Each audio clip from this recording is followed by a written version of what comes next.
gonna do a quick news story about what's been going on in the hotel/lodging industry.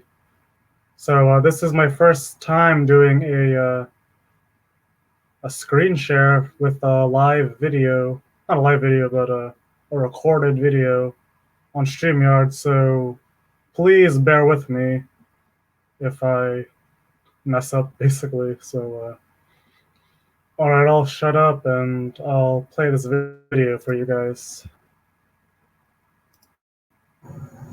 So much worse than Harvey.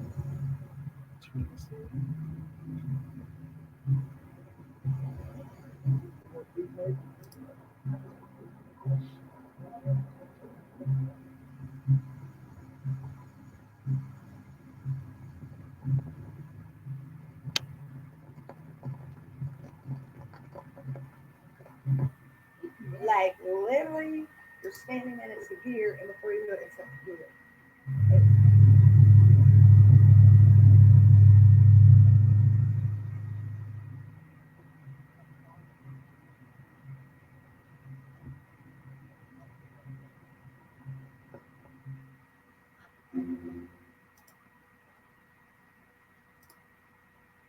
All right, so that was the video. Let me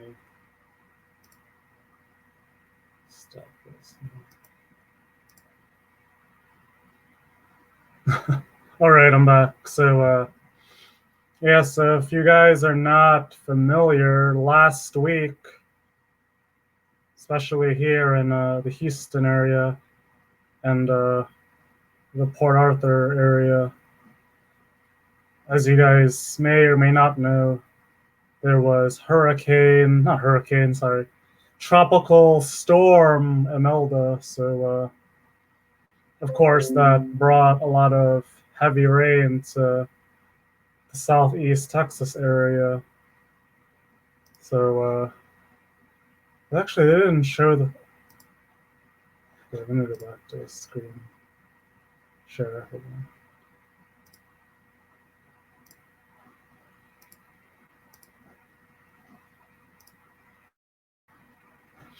All right, so there we go. Okay, so that was the.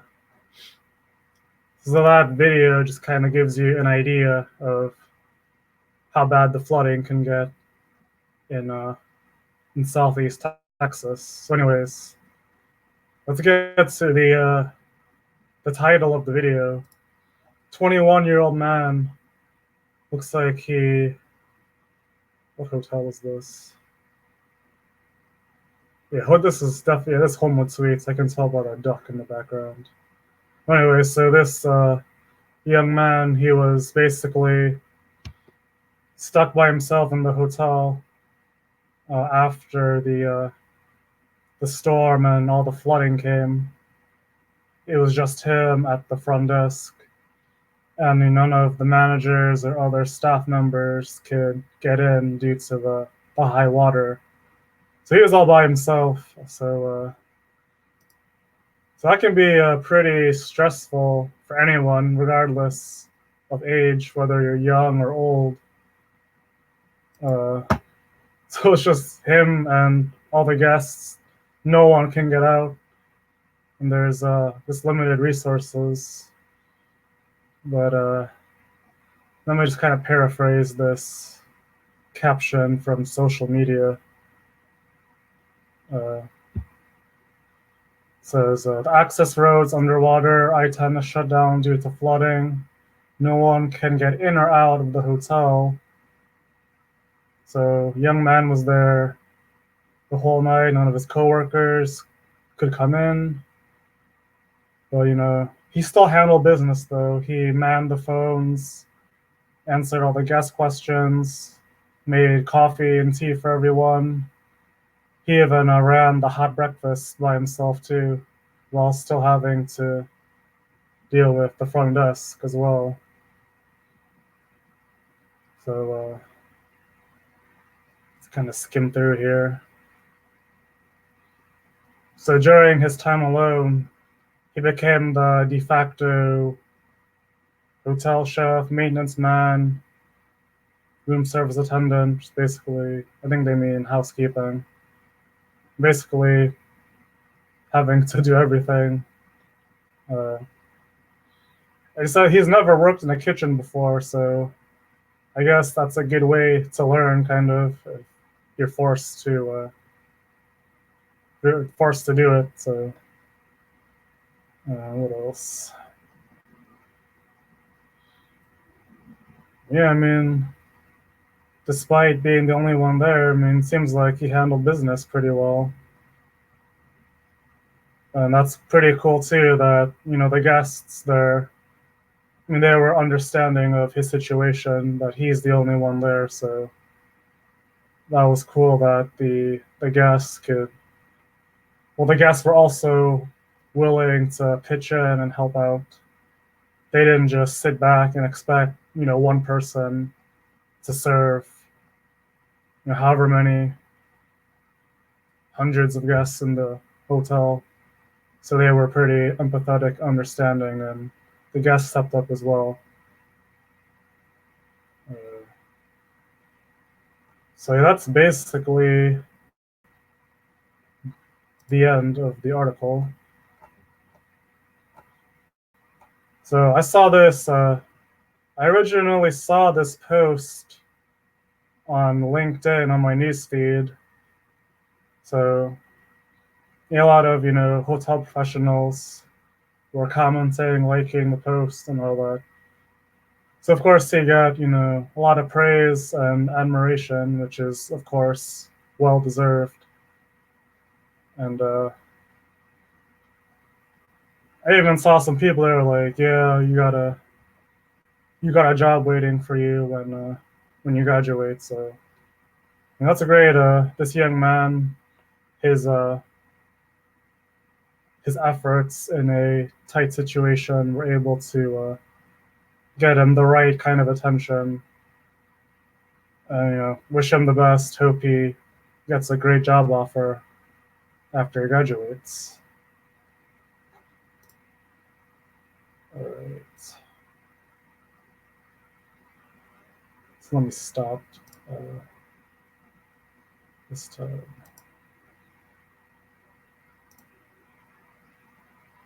All right. All right. It's just me now. So yeah, that was a really awesome story to read about one person's efforts in the hotel industry. So, I mean, kudos to him for sure. But I feel like not enough of those types of stories are being put out there in the media.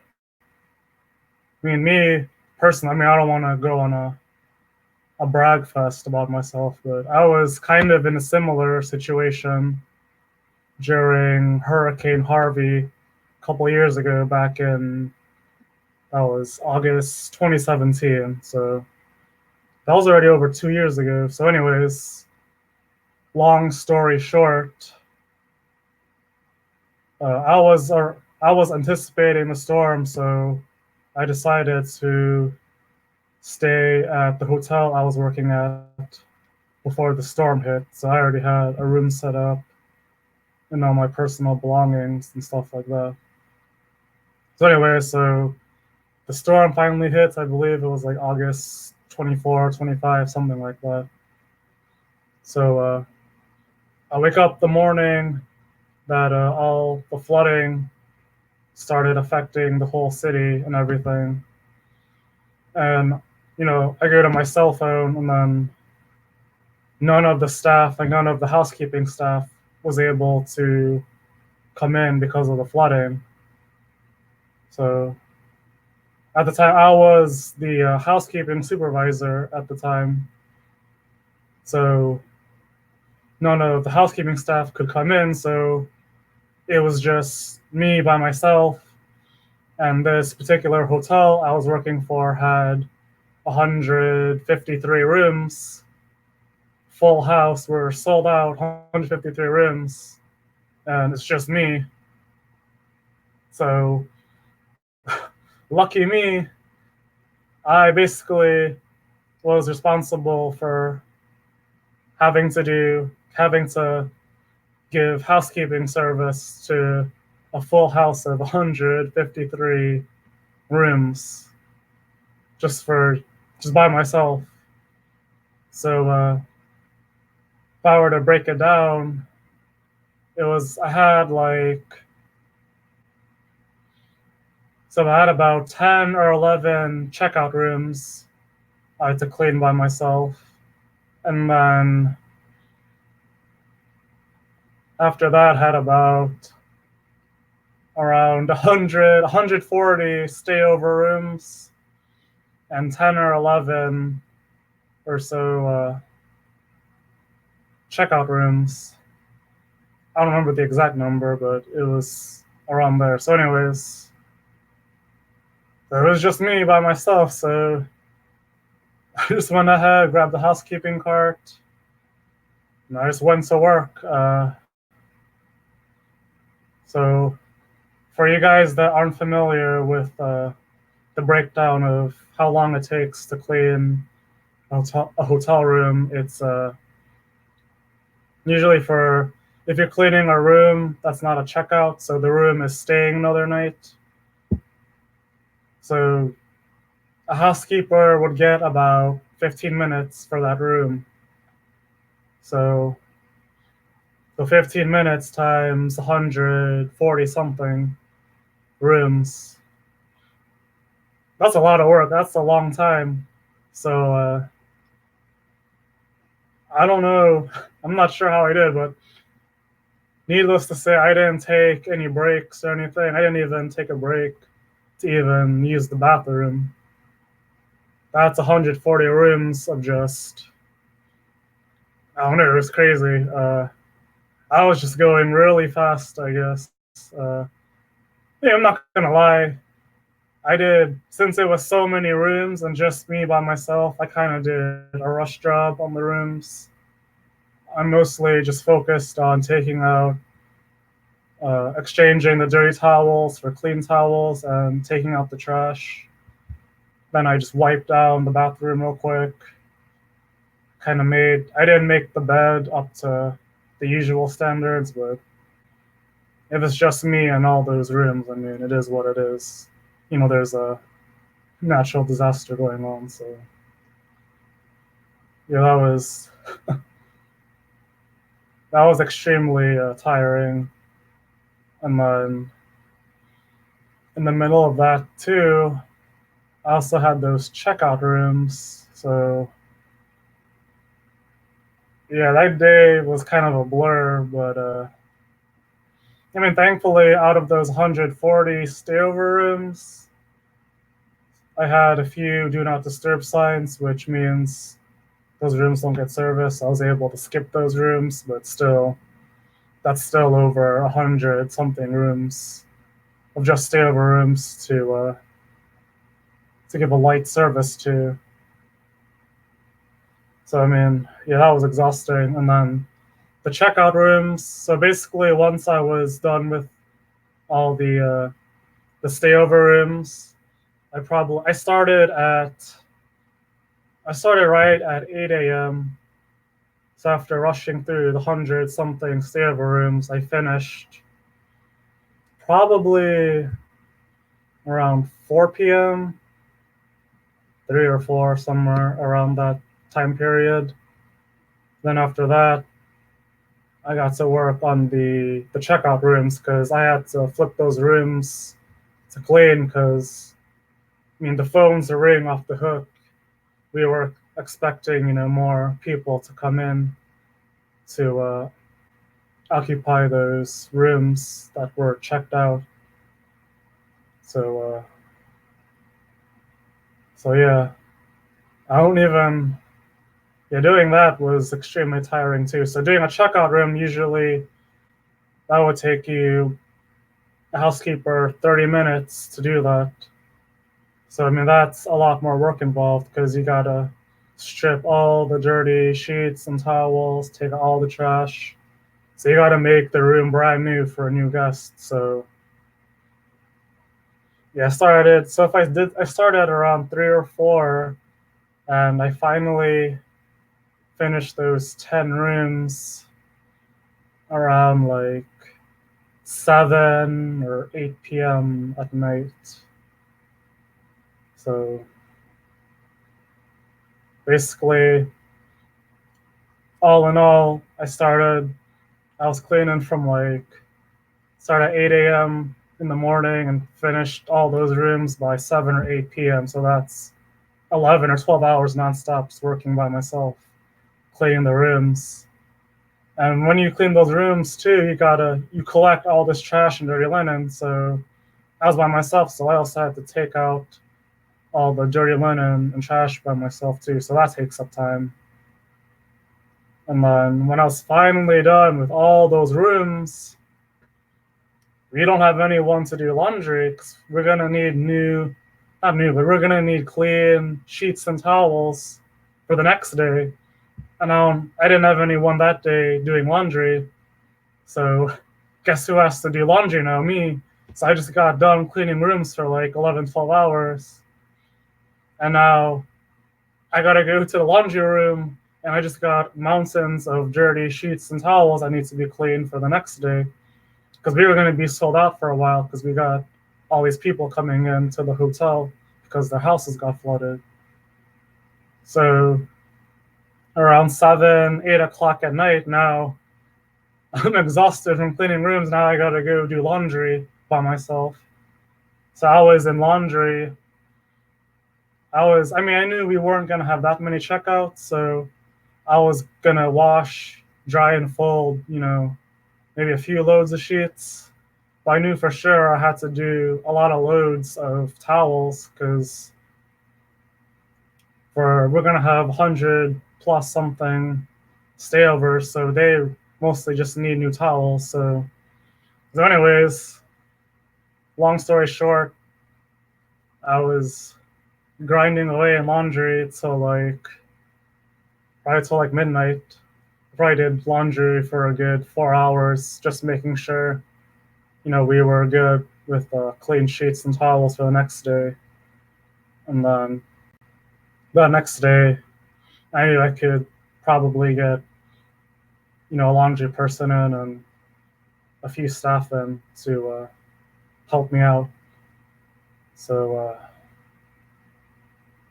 yeah, that's my short story.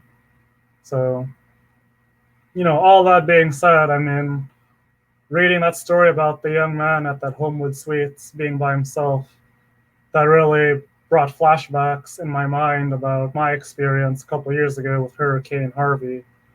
So I'm not the only one that's done something like that in Houston. I'm sure a lot of other hotel staff in Houston a couple years ago when the hurricane hit, I'm sure a lot of hotel workers were in a bind as well, being really short staffed or by themselves and having like mountains of work that needed to be done immediately because there was such a high demand for hotel rooms. So yeah. So basically, the point of the video is to, to spread more awareness about, about the tough situations that hotel workers can find themselves in, and how a lot of people in the hotel industry, how we can be very resilient, very creative, and very persistent in making sure that our hotel and that our guests are taken care of. Like, we work in a 24/7, 365 industry. So there's no such thing as a day off. Excuse me. Excuse me. There's no such thing as a day off in the hotel industry. Employees have days off, but the hotel itself doesn't just shut down like that. There's a constant 24/7 cycle of work that needs to be done. And things in life can happen, such as flooding, natural disasters, and stuff that can put hotel staff in a bind. So I think it's great that in the hotel industry that there's a lot of there's a lot of the most hardworking, resilient, tough-minded people that won't hesitate to sacrifice to make sure that, the guests are taken care of. Like, I'm really proud to work in an industry where there's a lot of workers that they won't even think twice about going the extra mile. So yeah, that's pretty much it. My throat's drying up. So catch you guys next time.